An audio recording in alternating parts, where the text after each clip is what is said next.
Let me ask you a question. Have you ever been in a room full of people speaking English and someone asks, "How are you?" And the only thing you can say is, "I'm fine, thank you"? Do you feel like a robot? Do you want to sound more like a real person? I think we have all felt like that, Leo. Hello, everyone. I'm Chloe. Welcome to a brand new series here on Leo's Daily English. Today is the day we change that. We are going to teach you how to express your soul. We are talking about feelings. And before we dive into the deep ocean of emotions, please, if you want to support free English education, hit that like button right now. It takes 1 second, but it helps us forever. And if you are new here, subscribe. We are building a community of brave English learners.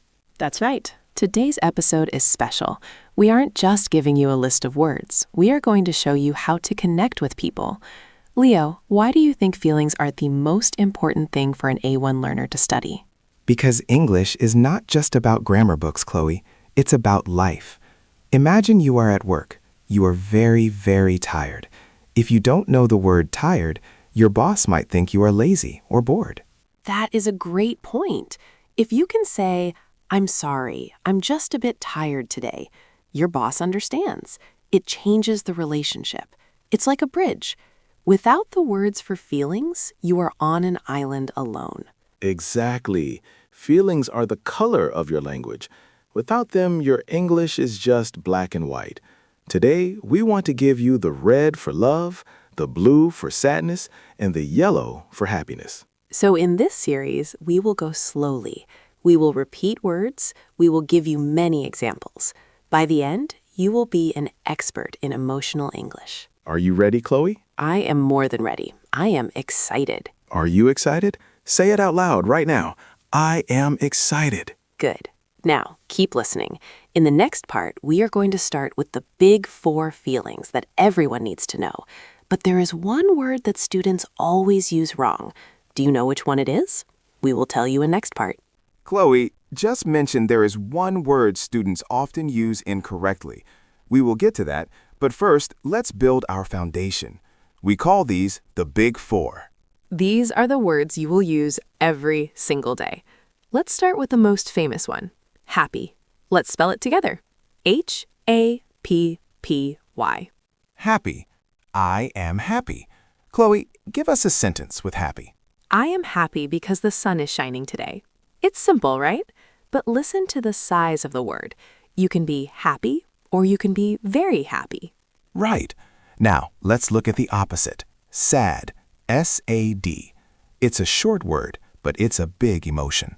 I feel sad when I see a lonely dog on the street, or when I finish a very good book and it's over. Leo, when do you feel sad? I feel sad when I miss my family. They live far away. Speaking of family, sometimes they make us feel the third word, angry. A-N-G-R-Y. Yes, angry is when your face gets hot. Maybe you want to shout. I get angry when the traffic is very bad and I am late for our podcast. I am so angry at the traffic. And the last one of the big 4 is tired. T-I-R-E-D. Careful with the pronunciation. It's not tired, it's tired. Tired. This is what you feel after a long day of work or after studying English for 3 hours. I am tired. I want to go to bed. Okay, listeners, let's do a quick check. I will say a situation, and you say the feeling. Situation 1. You eat a delicious ice cream. You are happy. Situation 2. You lose your phone. You are angry or sad. Situation 3. You walk for 10 kilometers. You are tired. Great job. Now, remember that mistake we talked about? Many students say, "I am boring," when they mean, "I am bored." Oh, that is a classic. If you say, "I am boring," it means you are a boring person. If you want to say how you feel, you must say, "I am bored." We will talk more about these ED and ING words later. But next, we need to go to part 3, where we talk about a feeling that makes your heart beat very fast. It's the feeling of nervousness. Do you know the difference between nervous and scared? Let's find out. Now, we are talking about feelings that make your heart go thump, thump, thump. Yes, we are talking about being nervous and being scared. Many students think they are the same, but they are different. Let's start with nervous. Nervous. You feel nervous when you have to do something important. For example, a big test or speaking English to a native speaker for the first time. I remember my first time speaking on a stage. My hands were shaking. I was so nervous. But I wasn't scared of the people. I just wanted to do a good job. Exactly. Being nervous is about performance. Now, let's look at scared. S-C-A-R-E-D. This is about danger or fear. If I see a big, hairy spider in my bathroom, I am scared. I am afraid the spider will bite me. Right. Or if you are watching a horror movie, you are scared of the ghosts. You don't say, I am nervous about the ghost. You say, I am scared of the ghost. So remember, nervous equals big event, like a job interview. Scared equals danger, like a dark forest or a mean dog. Let's practice. I'll give you a scenario. You are waiting to take your driving test. How do you feel? You feel nervous. Scenario 2. You hear a strange noise in your house at 3 a.m.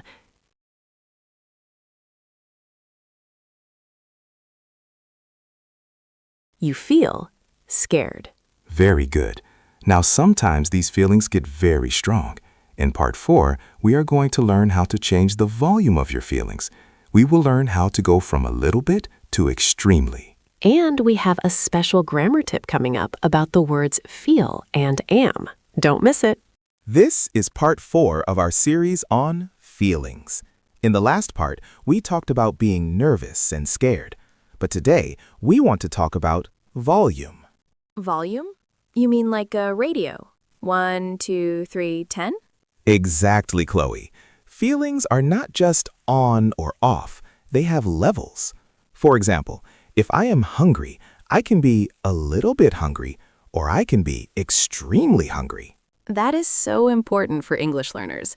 If you only know the word happy, you can't describe the difference between winning a small game and winning the lottery. Right. So let's learn 3 volume buttons. Button number 1 is a bit or a little bit. A-B-I-T. We use a bit for small feelings. For example, it is 11:30 a.m. I am a bit hungry. I can wait for lunch. Or, the movie was a bit sad at the end, but it was okay. It's a small 2 or 3 on our volume scale. Button number 2 is very or really. These are very common. V-E-R-Y, R-E-A-L-L-Y. This is a 7 or 8 on the scale. I am very happy to see you.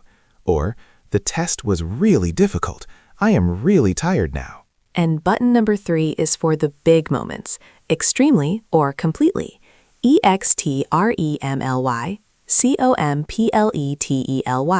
This is a level 10.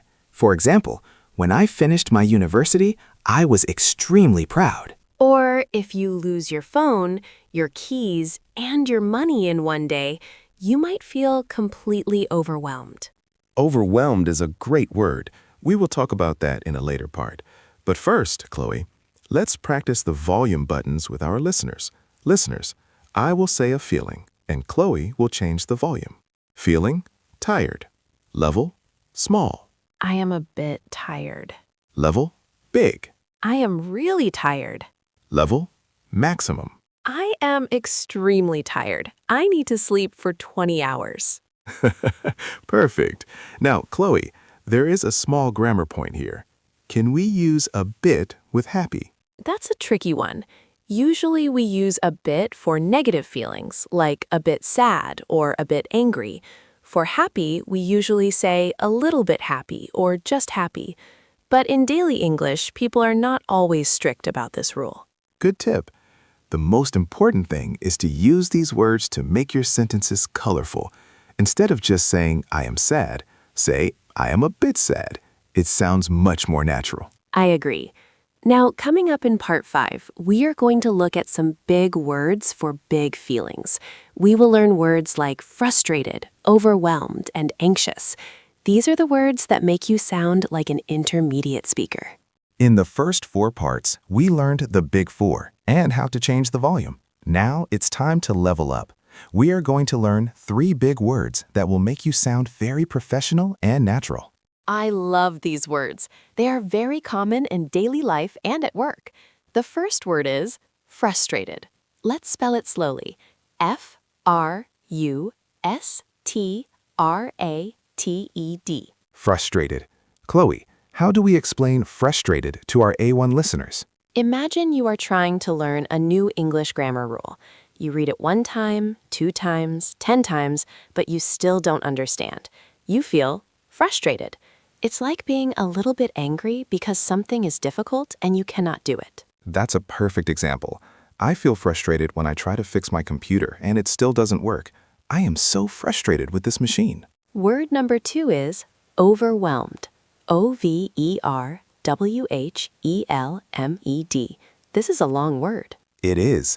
Think of overwhelmed like water. If you have too much work, too many emails, and your kids are crying, you feel like you are under too much water. You feel overwhelmed. Exactly. It means too much. I have 5 meetings today. I am feeling very overwhelmed. Listeners, repeat after me. Overwhelmed. Great. And word number 3 is anxious. A-N-X-I-O-U-S. Careful. The X sounds like a K and S together. Anxious. Anxious is like being very nervous for a long time. You worry about the future. I am anxious about my job interview next week.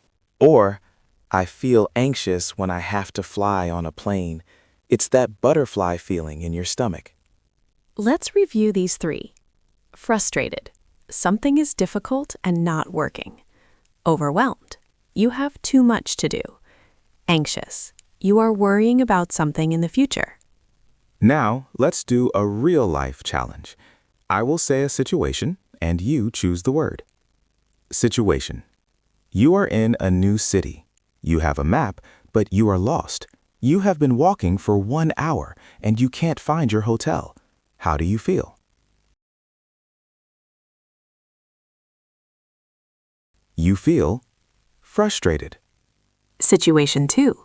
You have a big English exam tomorrow. You can't sleep because you are thinking about the questions. How do you feel?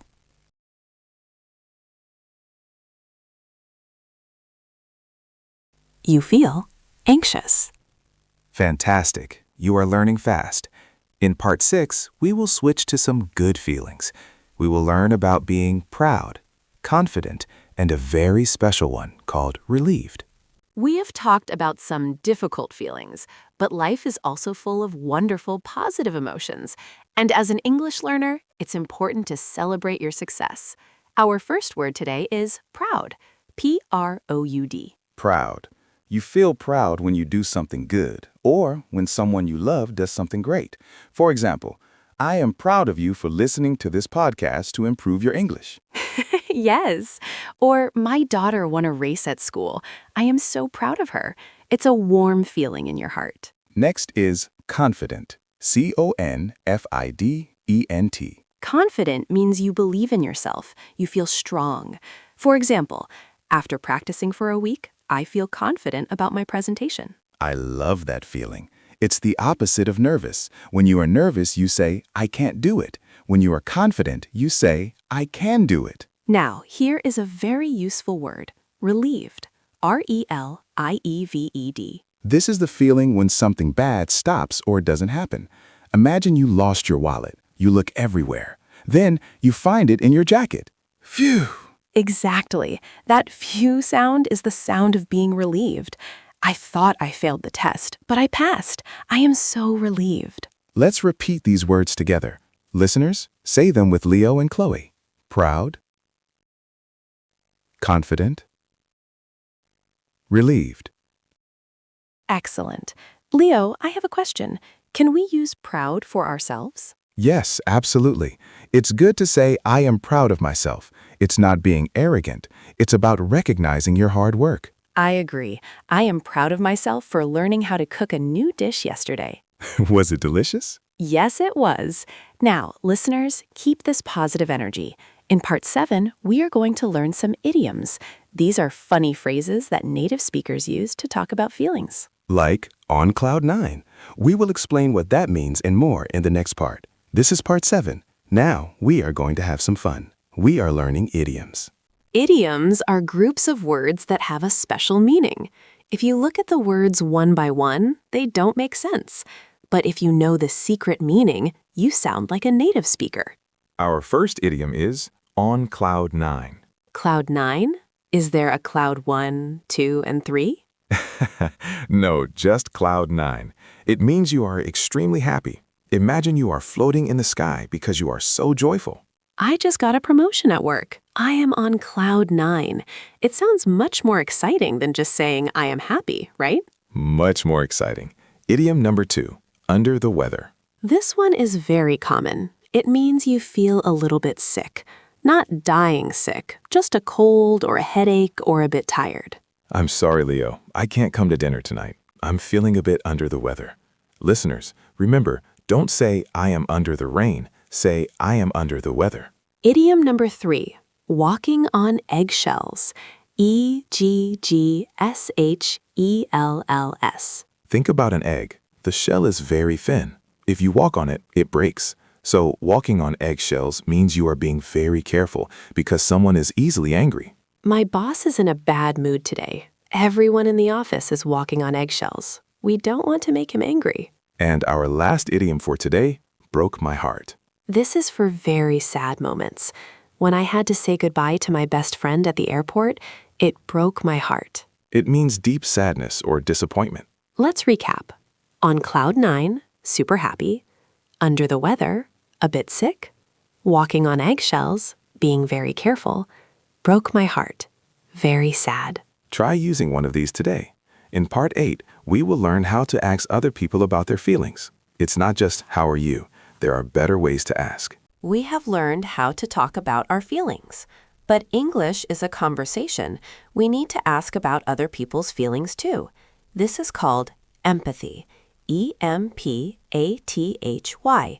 Empathy means you try to understand how another person feels. Most people ask, "How are you?" And the answer is always, "I'm fine."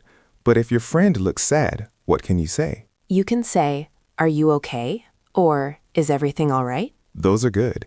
If they say, "No, I'm having a bad day," you can ask, "Do you want to talk about it?" That is a very kind question. It shows you are a good friend. Now, what if they do tell you their feelings? How do you respond? Here are 3 magic phrases. Phrase 1, I understand. This is simple and powerful. Phrase 2, I'm sorry to hear that. Use this for sad news. If a friend says, I am sick, you say, I'm sorry to hear that. Phrase 3, I'm here for you. This means I will help you. You are not alone. Let's practice a conversation. Leo, you are my friend and I look worried. Hey, Chloe, is everything all right? You look a bit worried. Oh, thanks for asking, Leo. I'm just a bit anxious about my move to a new apartment tomorrow. I understand. Moving is very stressful. If you need help with the boxes, I'm here for you. That is so kind of you. Thank you, Leo. See, it's not difficult. Just a few simple phrases can make a big difference. Remember, listeners, listening is just as important as speaking. When you ask, how are you really feeling? You are practicing real English. In part 9, we are going to look at feelings in a specific place, the workplace. How do we talk to our boss or colleagues about stress? That is very important. Stay tuned. Now, we are going into the office. Talking about feelings at work can be scary. You want to be honest, but you also want to be professional. Exactly. You don't usually say, I am crying inside to your boss. No, instead we use specific phrases. For example, if you have too much work, don't just say, I am sad. Say, I am feeling a bit burned out. Burned out. B-U-R-N-E-D-O-U-T.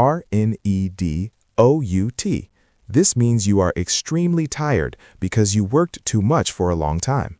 Or you can say, I am feeling a lot of pressure right now. Pressure is when you have many deadlines and things must be perfect. Another good phrase is, I need a mental break. This is a polite way to say, I am overwhelmed and I need 10 minutes to relax my brain. Let's look at how to talk to a manager.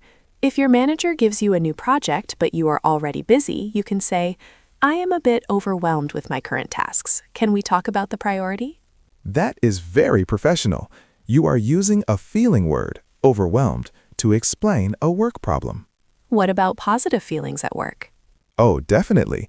You can say, I am confident we can finish this on time. Or, I am proud of our team's work on this project. This builds a good atmosphere in the office. People like working with people who can express themselves clearly and politely. So, don't be afraid to use your feelings at work. Just choose the right words. We have one part left. In part 10, we will give you a final summary and some tips on how to keep practicing every day. Let's go to the finale. Let's do a very quick super review of what we learned in this series.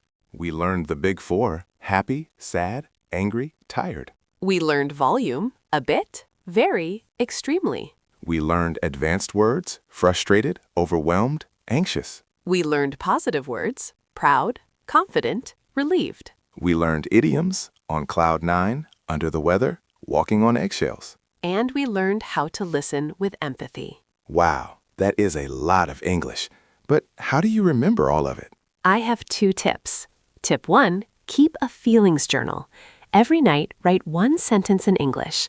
Today I felt because, even if it's simple. Tip 2, the how am I check. 3 times a day, morning, afternoon, and night, ask yourself, how do I feel right now? Answer in your head in English.